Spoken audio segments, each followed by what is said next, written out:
Hello bachcho, let's read this given question. So the given question says that the pressure and the volume of a gas are changed as shown in the PV diagram in this figure. The temperature of the gas will be. तो देखिए बच्चों question में हमें क्या बोला गया है कि हमारे पास प्रेशर और वॉल्यूम के बीच में एक ग्राफ दिया हुआ है और जो प्रेशर है और वॉल्यूम है गैस का वो इस ग्राफ के अकॉर्डिंग चेंज हो रहा है। तो हमें टेम्परेचर के लिए दिए हुए 4 ऑप्शन में से करेक्ट ऑप्शन फाइंड आउट करना है। तो इस क्वेश्चन को सॉल्व करने के लिए हमारा की कंसेप्ट क्या रहेगा? Key concept to solve this question वो हमारी गैस इक्वेशन रहेगी। अब हमारी गैस इक्वेशन क्या है हमारे पास? PV is equals to nRT। तो ये हो गई हमारी गैस इक्वेशन। अब इस क्वेश्चन को सॉल्व करते हैं और टेम्परेचर के लिए करेक्ट स्टेटमेंट फाइंड आउट करते हैं। तो अगर हम A से लेके B तक नोटिस करें तो A से लेके B तक क्या है? हमारा प्रेशर कांस्टेंट है।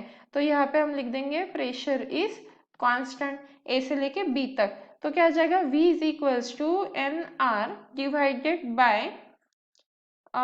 यहाँ पे क्या आ जाएगा हमारा NR divided by P into T।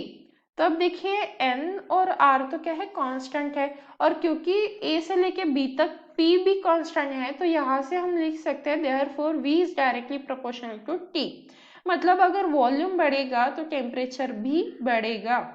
तो अगर हम देखें फर्स्ट ऑप्शन में क्या बोला है? Increase at is goes from A to B के लिए प्रेशर कांस्टेंट है तो हमें ए से लेके बी तक जो प्रोसेस दी हुई है उसके लिए क्या मिला? Volume is directly proportional to T और वॉल्यूम इंक्रीज होगा तो टेम्परेचर भी इंक्रीज होगा। मतलब जो ऑप्शन फर्स्ट है वो क्या है? करेक्ट है।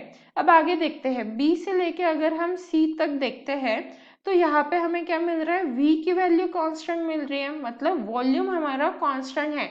तो हम क्या लिख सकते हैं? P is equals to NR divided by V into T. तो वैसे ही सेम हम क्या बोलेंगे? P is directly proportional to T। अब P मतलब प्रेशर इंक्रीज होगा तो टेम्परेचर भी इंक्रीज होना चाहिए।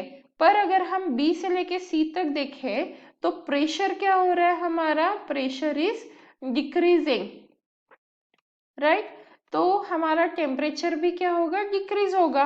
पर अगर हम ऑप्शंस देखें बी से लेके सी तक increase as it goes from B to C बोला है जबकि हमें क्या मिला कि प्रेशर और टेम्परेचर दोनों क्या हो रहे हैं? डिक्रीज हो रहे हैं। तो जो ऑप्शन 2 दिया है वो क्या है? रॉन्ग है। ये करेक्ट है, ये रॉन्ग है।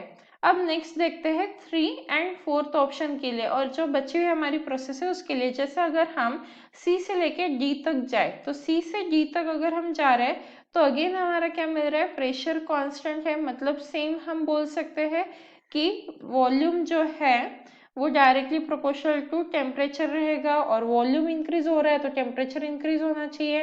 बट सी से लेके डी तक आप देखिए वॉल्यूम क्या हो रहा है? डिक्रीज हो रहा है। तो यहाँ पे क्या आ जाएगा हमारा? वॉल्यूम इज डिक्रीजिंग तो टेम्परेचर भी क्या होना चाहिए? डिक्रीज होना चाहिए। अब ऑप्शन देख लेते हैं। ऑप्शन में remains constant during this changes दिया है तो फिलहाल हम ऑप्शन 3 को रॉन्ग ही बोलेंगे क्योंकि कांस्टेंट तो रह नहीं रहा है।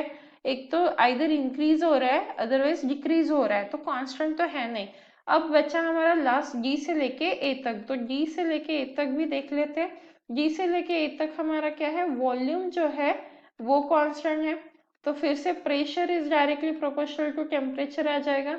और अगर pressure directly proportional to temperature है तो आप देख सकते हैं डी से लेके ए तक प्रेशर क्या हो रहा है? इंक्रीज हो रहा है। प्रेशर इज इंक्रीजिंग तो टेम्परेचर भी क्या होना चाहिए? इंक्रीज ही होना चाहिए। पर ऑप्शन 4th में डिक्रीज दे दिया है तो इसीलिए ऑप्शन 4 भी wrong हो गया है। Hence the only correct option for the given question is increase as it goes from A to B. That is option first. So hope you understood it well. Best of luck.